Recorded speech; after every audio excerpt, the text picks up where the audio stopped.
What causes, say, heroin addiction? This is a really stupid question, right? It's obvious, we all know it. Heroin causes heroin addiction. Here's how it works.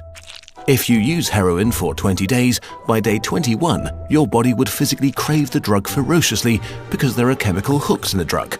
That's what addiction means. But there's a catch. Almost everything we think we know about addiction is wrong.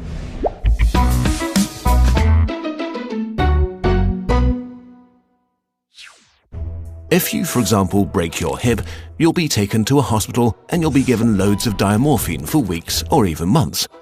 Diamorphine is heroin. It's in fact much stronger heroin than any addict can get on the street because it's not contaminated by all the stuff drug dealers dilute it with.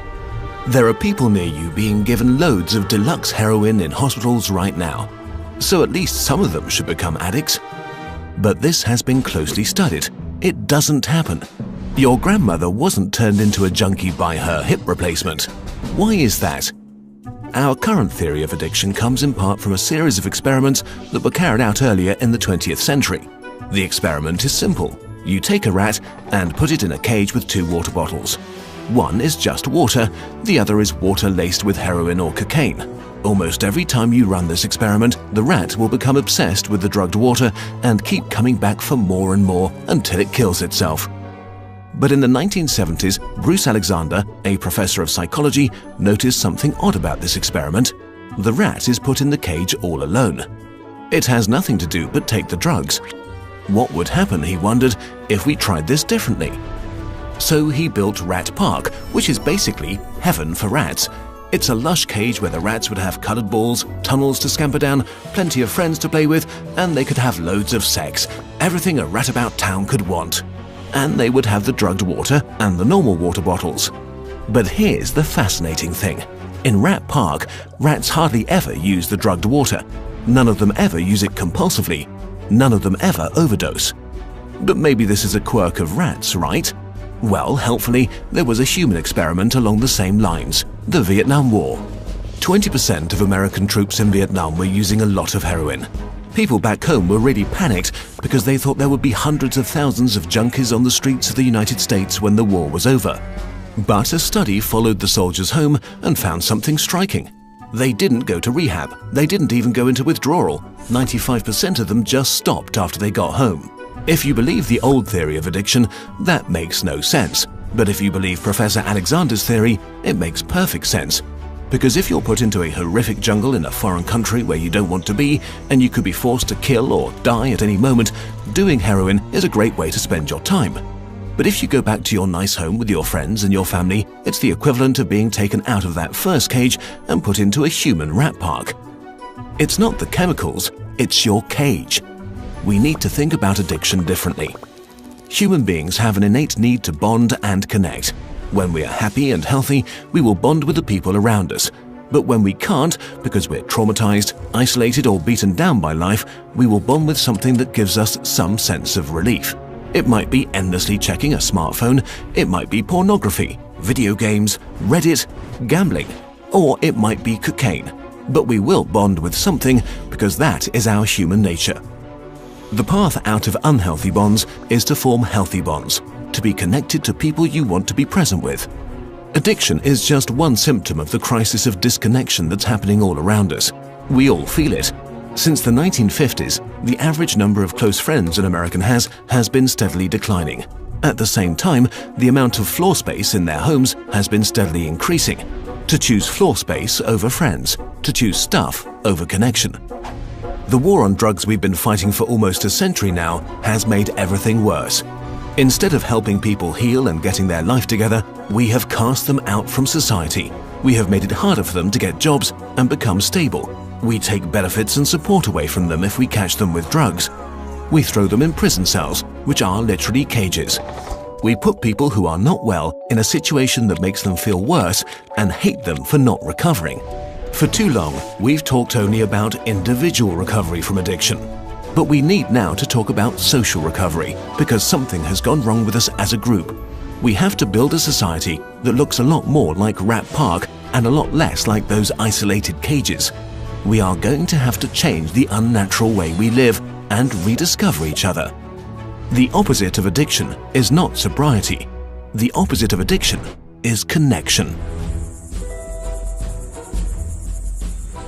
This video is a collaboration with Johan Hari, the author of the book Chasing the Scream: The First and Last Days of the War on Drugs. He was very kind to work with us on this video to spread the word. We recommend that you give the book a try. Our videos are made thanks to your support on patreon.com. If you want to help us make more of them, we really appreciate your support. We made an interactive version of this video together with some friends. See the link in the description.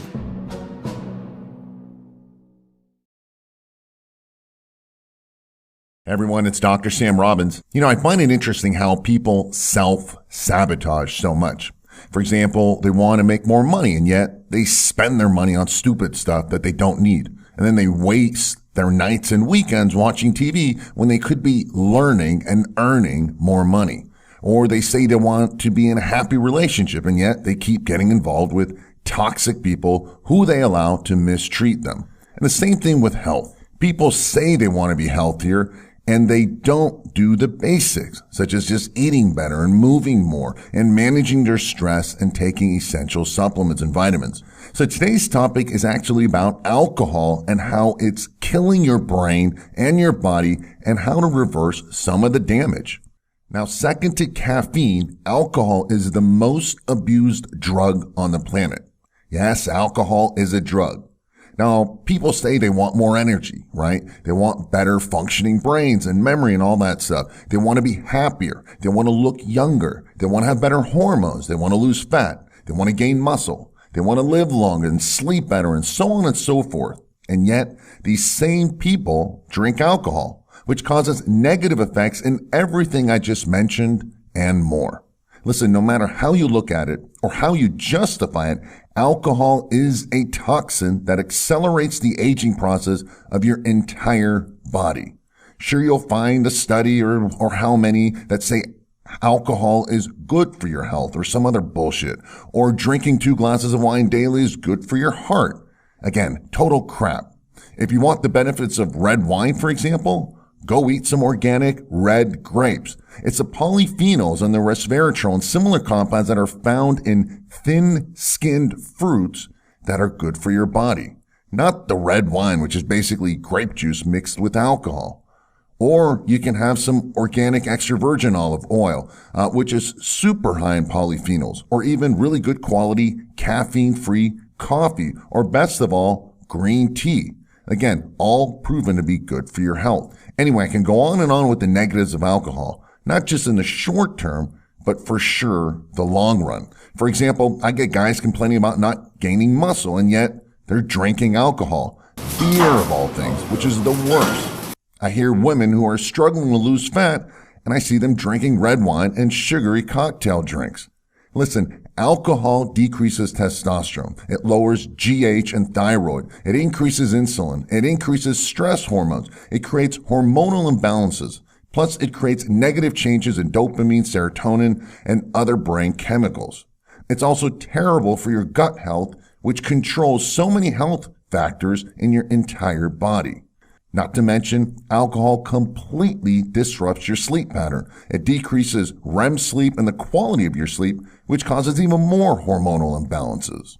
Of course, the best solution is to just stop drinking alcohol. However, I know as I say this, many people are thinking, okay, Dr. Sam, you're nuts. Ain't no way is that going to ever happen. Okay, I get it, right? So try to reduce it as much as possible. Maybe don't drink because you're bored or lonely. Don't fool yourself into thinking that you're doing something healthy drinking your wine. Maybe just save the drinking for social events. So that's the first step. The next thing I want you to do is to detox your liver. So take about 600 to 1200 milligrams of N-acetylcysteine with about 500 to 1000 milligrams of milk thistle 80% extract before you go drinking. And if you drink a lot that night, then take some of the same dose again when you get home. Listen, the stronger your liver, the faster it'll get the alcohol out of your system and reduce some of the damage. Also, make sure you're hydrated, your body, so drink more water. Finally, the type of alcohol you drink is also a factor. Avoid beer. It's one of the worst. It's probably the worst. It's horrible for your testosterone levels. It increases estrogen. It also causes inflammation, irritates the gut more than others. Avoid sugary and fruity drinks. I know they taste good, but you do not need all the extra sugar. I know there are a lot of wine drinkers, so red wine is better than white, even though white has less sugar. However, keep in mind that most wines do not contain organic grapes, so you're dealing with lots of pesticides, which is horrible for your health, especially your gut. Listen, the best alcohol, or the least damaging, is probably vodka and maybe tequila, straight up. Listen, at the end of the day, though, this is your health. I know a lot of long-time drinkers, not alcoholics, right? People who just have been drinking casually or socially for years and years, and now in their 40s and 50s and beyond have health problems related to alcohol, I believe. So listen, you can't cheat nature. You will always pay the price, sooner or later. Alcohol, a substance used, abused, and enjoyed by a large number of people in the world. The effects can be good and bad. Feelings of confidence and happiness when used in moderation, but overstep the mark and one can feel guilty, anxious and hungover. Not to mention the potentially severe effects on the liver and other vital organs. So how does all this happen? What causes the euphoria, the confidence and the hangover? Let's find out the truth.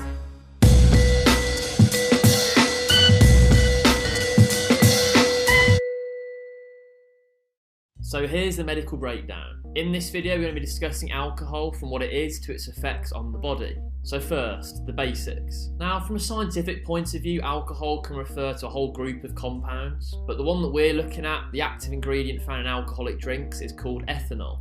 Now if you are interested, it looks a little bit like this with carbon, hydrogen and oxygen atoms stuck together. But in order to answer the bigger questions, we need to see what happens when alcohol's inside our body. So obviously when we consume alcohol, it goes down our throat and into our stomachs. About 20% is absorbed straight into the blood from the stomach. The rest carries on and moves down a little bit further into the next part of our body called the small intestine. So this other 80% of the alcohol is absorbed into the blood from the small intestine. Now those percentages are just a rough guide. They depend on a few factors such as how strong the drink is, whether the drinks are carbonated and whether your stomach is full or empty. So for example, something like champagne is absorbed more quickly than non-sparkling drinks. Also you might hear people say to have food before going out drinking, and that's because food slows down its absorption of alcohol, so you'll feel the effects more slowly. So once this alcohol is in the blood, it then travels to another organ called the liver where it is metabolized, and that's just a fancy word for being processed. A few percent of the alcohol will actually leave our bodies through things like sweat, urine and saliva. And this is the reason that you can often smell alcohol on people, but nearly all of the alcohol does go to the liver to be processed. So the liver's job is to filter the blood that comes through our digestive system, but also to detoxify chemicals and drugs. And alcohol being a drug is no different. The liver has to break down the alcohol so it can be removed from the body, and it does this using things called enzymes. So enzymes are these substances that help to speed up the reaction, so they help to break down the alcohol. Most alcohol is broken down by an enzyme called ADH. This changes the alcohol into another substance called acetaldehyde. Now the acetaldehyde is toxic and it's also considered carcinogenic, so cancer causing. So the body does make it into something else. A different enzyme called ALDH breaks this down further into acetate or acetic acid, and this is actually found in vinegar. The acetate is then further processed down by your body and eventually leaves as carbon dioxide and water. Now, a small amount of alcohol can be processed also in the liver, but by a different system. This is known as MEOS and comes into effect when your blood alcohol levels are really high and your body needs extra help. Now we have a basic understanding of how alcohol is used by the body, let's see how it exerts its effects. And for this, we'll be going back to some of the previous info we've got to try and explain things. So first up, how does alcohol make you drunk? Now, as we saw, alcohol is metabolised by the liver, but it can only process around 1 unit of alcohol per hour. So as we start to go over this level, then the amount of alcohol in your blood starts to rise and we become drunk. And all the changes that we get from being drunk come about due to alcohol's impact on the brain. It blocks chemical signals between your brain cells, which are known as neurons. This leads to symptoms such as slurred reflexes, slurred speech, poor memory and impulsive behaviour. And the way it does this is through its effect on things called neurotransmitters, which help to send the signals around. And depending on the neurotransmitter, it both excites and inhibits. So for this, we'll be looking at 3 different neurotransmitters and how alcohol affects each of them. So firstly, alcohol increases the effects of one neurotransmitter called GABA. This is responsible for reducing energy levels and feeling sedated. However, too much and this can slow down your breathing and heart rate to dangerous levels. Secondly, alcohol then decreases another neurotransmitter called glutamate. This causes thoughts, movement and speech to all be slowed down. And finally, alcohol has its effect on a third substance. It increases the release of what's called dopamine, which is really important in your brain's reward centre. Now, this is initially what makes you feel great, as you get this hit of dopamine, which is really pleasurable. The problem is that you keep drinking to get further hits of this dopamine, but at the same time, you're also getting the other effects from the other neurotransmitters, which can cause negative effects and depression. Also, as we drink alcohol over a longer period of time, this hit of dopamine gets smaller, so we need more alcohol to get the same hit. This is what can lead to addiction. The drinker becomes hooked on this release of dopamine, which is why they keep going back to their alcoholic drink of choice. Now, a medication that a lot of people have heard about to try and treat alcohol addiction is called antabuse. So antabuse stops the way that your body normally breaks down the alcohol. It stops that breakdown of acetaldehyde to acetate that we looked at earlier. That means that there's this buildup of the toxic and nasty acetaldehyde, which causes some unpleasant side effects. So if you combine the antabuse and the alcohol, you can get symptoms like nausea, vomiting, headaches, sweating, flushing, and a lot more, which is why it puts people off drinking the alcohol. If they have just even a single beer or wine, they'll start to get these side effects. So antabuse helps people by acting as a deterrent. Now, to answer the next big question, what causes the hangover? So you felt great the previous night, you were dancing and drinking all over the place, but the next day you're feeling sick, you've got a headache, and you just feel rubbish. Well, here's why. Now, there's a few different factors at play here, so we'll explore each one in turn. One of the main causes of a hangover is dehydration. Alcohol in your body works as a diuretic. It makes you go to the toilet more to pee, and it does this by reducing the levels of a hormone called ADH. So if you do become dehydrated, and let's face it, most people don't replenish on the night out with water, then the next day you can feel dizzy, tired and have headaches. And thirsty, obviously.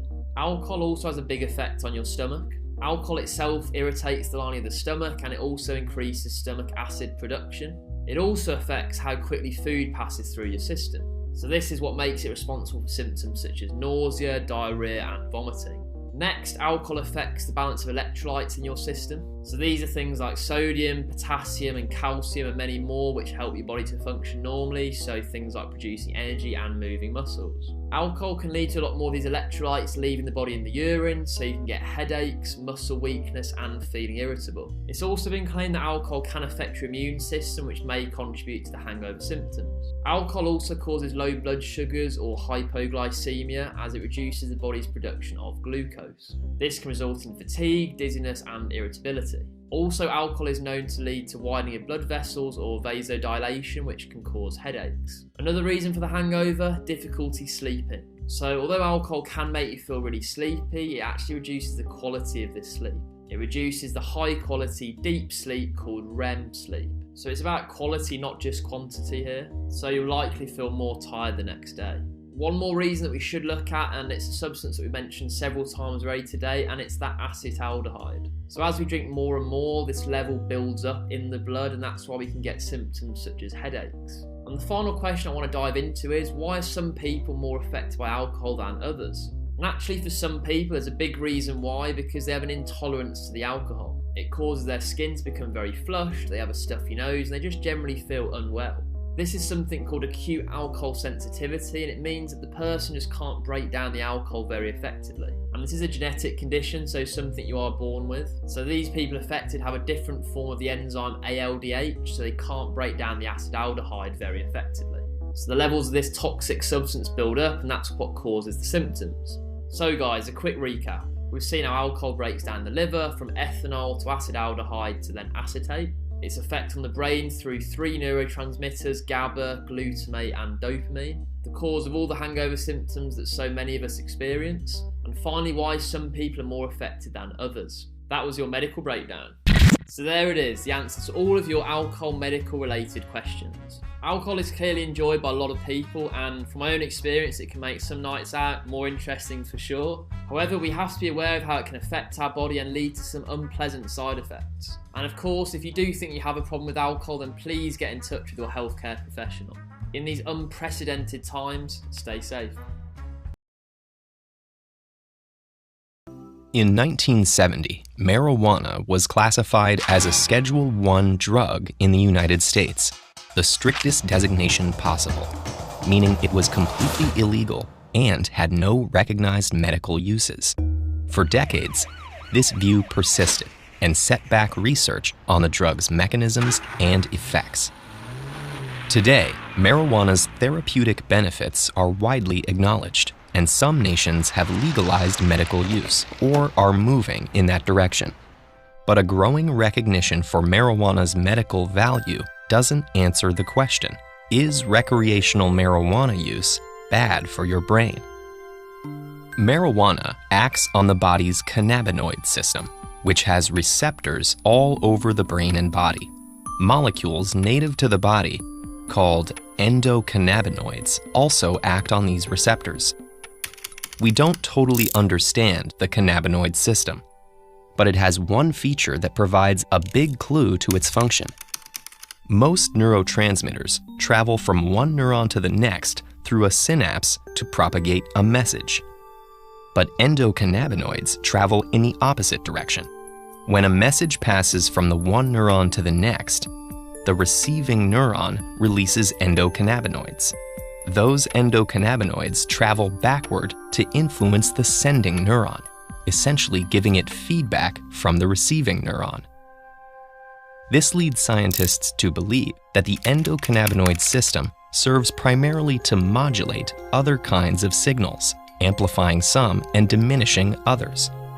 Feedback from endocannabinoids slows down rates of neural signaling. That doesn't necessarily mean it slows down behavior or perception, though. For example, slowing down a signal that inhibits smell could actually make smells more intense. Marijuana contains two main active compounds, tetrahydrocannabinol, or THC, and cannabidiol, or CBD. THC is thought to be primarily responsible for marijuana's psychoactive effects on behavior, cognition, and perception, while CBD is responsible for the non-psychoactive effects. Like endocannabinoids, THC slows down signaling by binding to cannabinoid receptors. But it binds to receptors all over this sprawling, diffuse system at once, whereas endocannabinoids are released in a specific place in response to a specific stimulus. This widespread activity, coupled with the fact that the cannabinoid system indirectly affects many other systems, means that each person's particular brain chemistry, genetics, and previous life experience largely determine how they experience the drug. That's true much more so with marijuana than with other drugs that produce their effects through one or a few specific pathways. So the harmful effects, if any, vary considerably from person to person.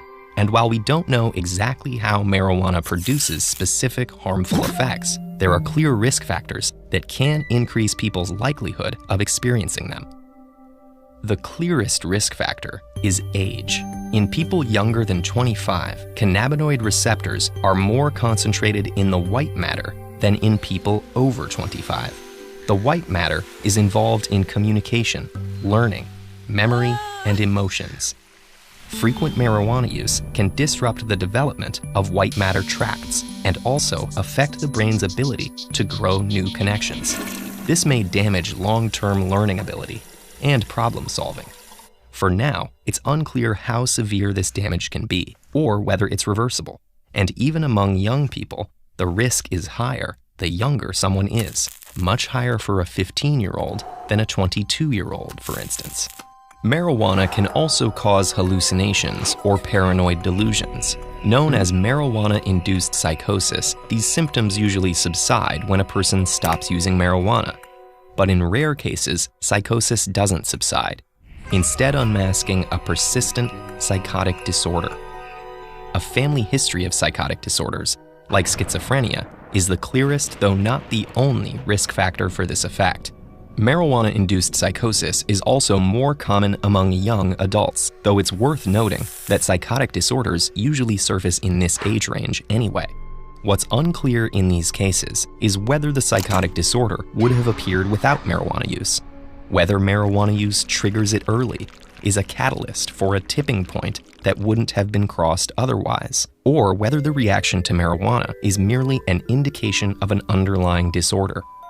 In all likelihood, marijuana's role varies from person to person. At any age, as with many other drugs, the brain and body become less sensitive to marijuana after repeated uses, meaning it takes more to achieve the same effects. Fortunately, unlike many other drugs, there's no risk of fatal overdose from marijuana, and even heavy use doesn't lead to debilitating or life-threatening withdrawal symptoms if use stops. There are more subtle forms of marijuana withdrawal, though, including sleep disturbances, irritability, and depressed mood, which pass within a few weeks of stopping use. So, is marijuana bad for your brain? It depends who you are. But while some risk factors are easy to identify, others aren't well understood, which means there's still some possibility of experiencing negative effects, even if you don't have any of the known risk factors.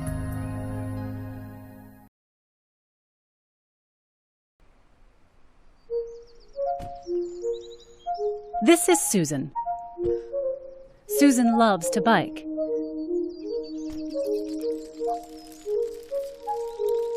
While out for a ride, she falls and breaks her arm. Special cells called neurons send a signal through the spinal cord to the brain, which interprets the signal as pain. Susan understands the pain means she needs to go to the hospital, and her body is equipped for survival, helping her not to panic so she can seek help. Many of her neurons are covered in proteins called opioid receptors. These receptors act like a brake to slow down the neuron's ability to send pain signals. When injured, her body releases natural painkillers called endorphins. Like a key in a lock, endorphins activate opioid receptors, slowing down the pain signal and preventing a panic. Susan gets treated for the broken bone, but 3 months later, her arm still hurts. And now that pain is making her feel depressed and anxious. So her doctor prescribes an opioid painkiller. There are many different opioids, but they all share a chemical similarity to our own endorphins. This allows them to bind to the same opioid receptors and stop pain signals. But that's not all they do. Deep inside Susan's brain is a region called the ventral tegmental area, or VTA for short. The VTA is full of neurons that produce a chemical called dopamine. When something good happens, dopamine is released, giving Susan a feeling of pleasure. This helps teach her brain to keep seeking out good things. To keep dopamine neurons in check, inhibitory neurons keep the brakes on until something good comes along. Just like the pain neuron, these neurons are covered in opioid receptors. When Susan takes the painkiller prescribed by her doctor, the opioid receptors turn off the inhibitory neurons and release the brake on the dopamine neurons.